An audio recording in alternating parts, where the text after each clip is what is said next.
अथ पञ्चदशोऽध्यायः। श्रीभगवानुवाच ऊर्ध्वमूलमधः शाखमश्वत्थं प्राहुरव्ययं छन्दांसि यस्य पर्णानि यस्तं वेद स वेदवित्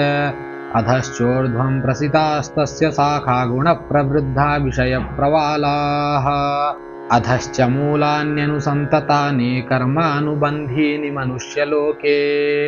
न रूपमस्येह तथोपलभ्यते नान्तो न चादिर्न च सम्प्रतिष्ठा अश्वत्थमेनं सुविरूढमूलम् असङ्गशस्त्रेण दृढेन छित्त्वा ततः पदं तत्परिमार्गितव्यं यस्मिन् गता न निवर्तन्ति भूयः तमेव चाद्यं पुरुषं प्रपद्ये यतः प्रवृत्तिः प्रसृता पुराणी निर्मानमोहाजितसङ्गदोषा अध्यात्मनित्या विनिवृत्तकामाः द्वन्द्वैर्विमुक्ताः सुखदुःखसङ्गैर्गच्छन्त्यमूढाः पदमव्ययं तत् न तद्भासयते सूर्यो न शशाङ्को न पावकः यद्गत्वा न निवर्तन्ते तद्धाम परमं मम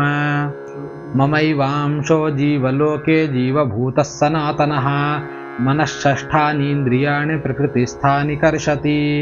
शरीरं यदवाप्नोति यच्चाप्युत्क्रामतीश्वरः गृहीत्वैतानि संयाति वायुर्गन्धानि वाशयात् श्रोत्रं चक्षुस्पर्शनं च रसनं घ्राणमेव च अधिष्ठाय मनश्चायं विषयानुपसेवते उत्क्रामन्तं स्थितं वापि भुञ्जानं वा गुणान्वितं विमूढानानुपश्यन्ति पश्यन्ति ज्ञानचक्षुषः यतन्तो योगिनश्चैनं पश्यन्त्यात्मन्यवस्थितं यतन्तोऽप्यकृतात्मानो नैनं पश्यन्त्यचेतसः यदादित्यगतं तेजो जगद्भासयतेऽखिलं यच्चन्द्रमसि यच्चाग्नौ तत्तेजो विद्धि मामकं गामाविश्य च भूतानि धारयाम्यहमोजसा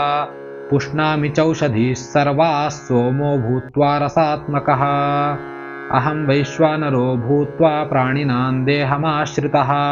प्राणापानसमायुक्तः पचाम्यन्नं चतुर्विधं सर्वस्य चाहं हृदि सन्निविष्टो मत्तस्मृतिर्ज्ञानमपोहनं च वेदैश्च सर्वैरहमेव वेद्यो वेदान्तकृद्वेदविदेव चाहं द्वाविमौ पुरुषौ लोके क्षरश्चाक्षर एव च क्षरः सर्वाणि भूतानि कूटस्थोऽक्षर उच्यते उत्तमः पुरुषस्त्वन्यः परमात्मेत्युदाहृतः यो लोकत्रयमाविश्य बिभर्त्यव्यय ईश्वरः यस्मात्क्षरमतीतोऽहमक्षरादपि चोत्तमः अतोऽस्मि लोके वेदे च प्रथितः पुरुषोत्तमः यो मामेवमसम्मूढो जानाति पुरुषोत्तमं स सर्वविद्भजति मां सर्वभावेन भारत इति गुह्यतमं शास्त्रमिदमुक्तं मया नघ एतद्बुद्ध्वा बुद्धिमान् स्यात् कृतकृत्यश्च भारत। ॐ तत्सदिति श्रीमद्भगवद्गीतासु उपनिषत्सु ब्रह्मविद्यायां योगशास्त्रे श्रीकृष्णार्जुनसंवादे पुरुषोत्तमयोगो नाम पञ्चदशोऽध्यायः।